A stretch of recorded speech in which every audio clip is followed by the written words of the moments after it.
Hello नमस्कार दोस्तों, आप सबका स्वागत है हमारे चैनल मास्टरमाइंड बाव का। आज मैं आपके लिए एक ऐसी खबर लाया हूं जो आपको हैरान कर देगी, आपको खुश कर देगी। 10th और 12th वाले बच्चों के लिए बहुत इंपॉर्टेंट खबर रहने वाली है, जिसमें तुम्हारे बोर्ड परीक्षा से रिलेटेड खबर है। यानी जो नेक्स्ट ईयर 2024-25 में बोर्ड परीक्षाएं होने वाली हैं, उससे रिलेटेड ये खबर है कि हम जीडीपी का लगभग 6% शिक्षा पर खर्च करेंगे। बच्चे साल में 2 बार परीक्षाएं दे पाएंगे।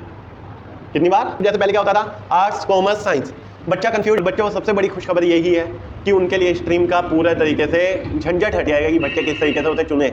बच्चों को सारे ऑप्शन। इस खबर में आपको मेनली ये खबर है सीबीएसई 10th और 12th वाले बच्चों के लिए।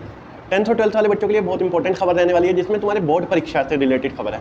यानी जो नेक्स्ट ईयर 2024-25 में बोर्ड परीक्षाएं होने वाली हैं, उससे रिलेटेड ये खबर है। आप सब जानते होंगे कि 2020 में 29 जुलाई 2020 को हमारी नई शिक्षा नीति को लागू किया गया था। नई शिक्षा नीति को लेकर उस पर साइन हो गए थे, यानी अब वो लागू होने के चरणों में आ चुकी थी, है ना। यानी अब धीरे धीरे उसे लागू करवाना था, एकदम से इम्प्लीमेंट कर देना थोड़ा मुश्किल था। और सबसे बड़ी प्रॉब्लम उस टाइम पे कोविड-19, तो कोविड-19 की वजह से ये इम्प्लीमेंट होते होते काफ़ी टाइम लगने लगा। लेकिन अब फाइनली आपके लिए खुशखबर आ गई है कि 2024 और 25 का जो बोर्ड का सत्र होने वाला है, यानी सीबीएसई बोर्ड का जो एग्जाम होने वाला है, उससे पहले यानी जो 2024 और 25 का सत्र होगा, उसमें नई शिक्षा नीति लागू होने के पूरे चांसेस हैं। यानी पूरे तरीके से जो नई शिक्षा नीति के अंतर्गत नियम आए थे, उन पर इम्प्लीमेंट कर दिया जाएगा। कोशिश यही रहेगी।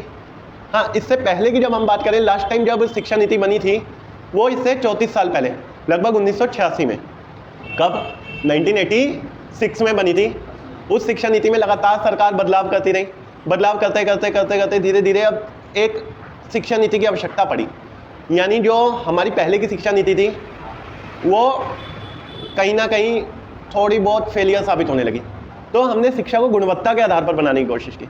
यानी जो हमारी नई शिक्षा नीति के हिसाब से शिक्षा होगी, वो पूरे तरीके से तुम्हारी गुणवत्ता के आधार पर होगी, तुम्हारे गुणों के आधार पर होगी।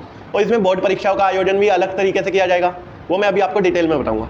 लेकिन उससे पहले आप ये समझो कि 1986 से लेकर 2020 तक जो शिक्षा नीति चलती रही, वो पूरे तरीके से अब चेंज हो जाएगी। क्यों? क्योंकि सरकार का अंतर होता है ना। हर एक सरकार अपने तरीके से नीतियाँ बनाती है ना।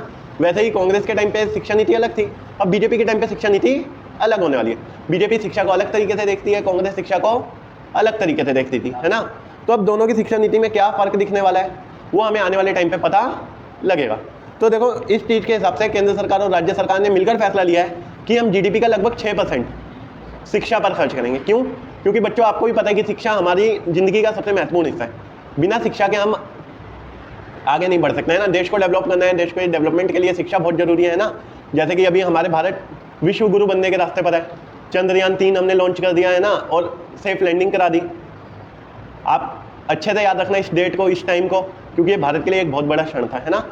23 अगस्त 2023 6:04 हमारे लिए बहुत ज़्यादा प्राउड मोमेंट था, क्योंकि भारत एक चौथा देश बन गया जिसने चांद पर लैंडिंग की, और पहला ऐसा देश जिसने चांद के साउथ पोल पर लैंडिंग की, है ना। तो अब आते हैं हम अपने टॉपिक पर, जो हमारा शिक्षा नीति है। अब शिक्षा नीति में हमें क्या क्या बदलाव देखने को मिलने वाले हैं। तो शिक्षा नीति के हिसाब से सबसे पहला तो शिक्षा को कई चरणों में बांटाएगा, और जो तुम्हारा पाठ्यक्रम था वो बिल्कुल चेंज हो जाएगा। और सरकार ने ये भी वादा किया है कि पाठ्यक्रम चेंज होने के साथ साथ जो तुम्हारी नई पाठ्यक्रम की पुस्तकें होंगी, वो 2024 तक हो सकता है कि प्रिंटेड हो जाएंगी। और तुम्हारा जो पाठ्यक्रम है उसे बेटा काफ़ी सस्ता भी किया जाएगा, क्योंकि काफ़ी सारे बच्चे महंगाई की वजह से पढ़ नहीं पाते, है ना। यही एक जो सरकार है पूरे तरीके से नई शुरुआत करना चाहती है। यहाँ पे शिक्षा सस्ती हो, जैसे हमारे मास्टरमाइंड का भी उद्देश्य है सस्ती से सस्ती शिक्षा प्रोवाइड कराना, है ना। हमने जो इंस्टीट्यूशन ओपन किया है वो इसीलिए ओपन किया है कि हम कम प्राइस पे ज़्यादा से ज़्यादा बच्चों को शिक्षित कर सकें। ऐसा ही एक पॉलिसी सरकार अपनाना चाहती है, पाठ्यक्रम को सस्ता करके, है ना। ज़्यादा से ज़्यादा बच्चे उन बुकों को खरीद सकें और ज़्यादा से ज़्यादा बुकों को खरीद के पढ़ सकें। इस चीज़ के लिए सरकार ने यह फैसला किया कि वो ज़्यादा से ज़्यादा पाठ्यक्रम को सस्ता करने की कोशिश करेगी। और सबसे बड़ी खुशखबर बोर्ड वाले बच्चों के लिए, जो 10th और 12th के लिए, बच्चे साल में 2 बार परीक्षाएं दे पाएंगे। कितनी बार? 2 बार। और बच्चों को हक होगा कि वो अपने सर्वश्रेष्ठ मार्क्स को चुन सके। ये बहुत बड़ी खुशखबर है बच्चों के लिए। उन्हें 2 ऑप्शन मिलेंगे बोर्ड परीक्षाएं देने के, है ना। ये लागू हो सकता है कब? 2024-25 वाले सत्र में। यानी जो बच्चे अभी 11th में आने वाले, जो 12th में आएंगे, उनके लिए बहुत बड़ी खुशखबरी साबित हो सकती है। 2024 और 25 का जो बोर्ड का सत्र होने वाला है, उसमें आपको 2 मौके मिल सकते हैं बोर्ड परीक्षा देने के लिए। उन 2 मौकों में क्या होगा, जिसमें आपका सर्वश्रेष्ठ स्कोर रहेगा, जिसमें आपका ज़्यादा स्कोर रहेगा, उस स्कोर को चुनने की आपको परमिशन मिल सकती है। और जो बड़ी खुशखबरी आपको देखने को मिलेगी, वो देखने को मिलेगी जो अभी बच्चे 10th में पढ़ रहे हैं, यानी आने वाले साल में 11th में आएंगे, उन पर स्ट्रीम को चुनने का कोई बोझ नहीं होगा। स्ट्रीम को चुनने का ना बोझ होने का मतलब क्या है यहाँ पे? आपको पता है 2020 की शिक्षा नीति के हिसाब से ये चीज़ तय हो गई थी कि जो स्ट्रीम का मतलब जैसे पहले क्या होता था, आर्ट्स कॉमर्स साइंस, बच्चा कंफ्यूज हो जाता था 10th के बाद। क्यों? क्योंकि बच्चे को उस विषयों पर समझ इतनी नहीं होती थी कि वो बच्चा आर्ट्स ले, कॉमर्स ले या साइंस ले। और कई प्रॉब्लम्स ऐसी होती थी कि बच्चे का ना मन एक जगह पे नहीं होता था, बच्चे का मन कई रास्तों पे भटका होता था। बच्चा IPS भी बनना चाहता था, बच्चा CA भी बनना चाहता था और बच्चा मेडिकल लाइन में भी जाना चाहता था। तो सरकार ने ये बहुत अच्छा रास्ता खोल दिया बच्चों के लिए। अब बच्चा ऐसे भी कर सकता है कि चाहे तो वो तीनों सब्जेक्ट्स को मिक्स कर दे। दैट्स मीन बच्चा हिस्ट्री और पॉलिटिकल साइंस पढ़ ले, है ना, दोनों में से एक सब्जेक्ट कोई चाहे, या दोनों चाहे तो दोनों पढ़ ले। उसके साथ बच्चा चाहता है भाई मुझे डॉक्टर लाइन में आना है तो बच्चा बायोलॉजी पढ़ ले। बच्चा चाहता है मुझे CA लाइन में आना है तो, है ना, वो कॉमर्स के सब्जेक्ट्स ऐड कर ले, अकाउंट ऐड कर ले, है ना, मैथमेटिक्स ऐड कर ले।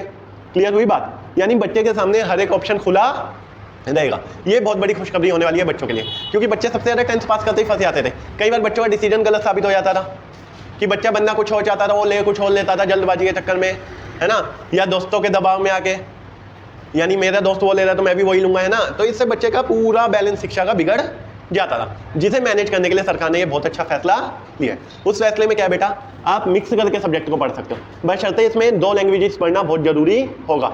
और उससे भी सबसे बड़ी खुशखबरी है कि उसमें से एक खबर भारतीय होनी चाहिए, एक भाषा भारतीय होनी चाहिए। यानी जो 2 लैंग्वेजेस आप पढ़ने वाले हैं, जो कंपलसरी होने वाली हैं, उनमें से ये कंपलसरी है कि कोई भी एक लैंग्वेज जो हो वो भारतीय हो, चाहे वो संस्कृत हो, चाहे वो हिंदी हो, है ना, चाहे वो जितनी भी भाषाएं हैं उनमें से कोई एक भारतीय भाषा जरूर होनी चाहिए। क्लियर हुई बात? तो ये बहुत अच्छा डिसीजन हमारी सरकार द्वारा लिया गया है, जिसके इम्प्लीमेंट होने पे उम्मीद पूरी है, मतलब अगले साल ये इम्प्लीमेंट हो जाएगा। और इम्प्लीमेंट होते ही बच्चों के मन में एक नया उत्साह होगा शिक्षा को लेकर, एक नई उमंग होगा और बच्चे खूब मन लगा के पढ़ेंगे। और बच्चों को सबसे बड़ी खुशखबरी यही है कि उनके लिए स्ट्रीम का पूरा तरीके से झंझट हट जाएगा कि बच्चे किस तरीके से उसे चुने। बच्चों को सारे ऑप्शन उनके सामने खुले हुए मिलेंगे, वो मिक्स करके पढ़ सकेंगे। समझे बात को? अगर आपको ये खबर पसंद आई हो तो हमारे चैनल को लाइक और सब्सक्राइब करें और ज़्यादा से ज़्यादा वीडियो को शेयर करें। आपको ऐसी खबरें मिलती रहेंगी हमारे चैनल पे, और इन खबरों के साथ साथ पढ़ाई भी आपकी फ्री हो रही है। Thank you.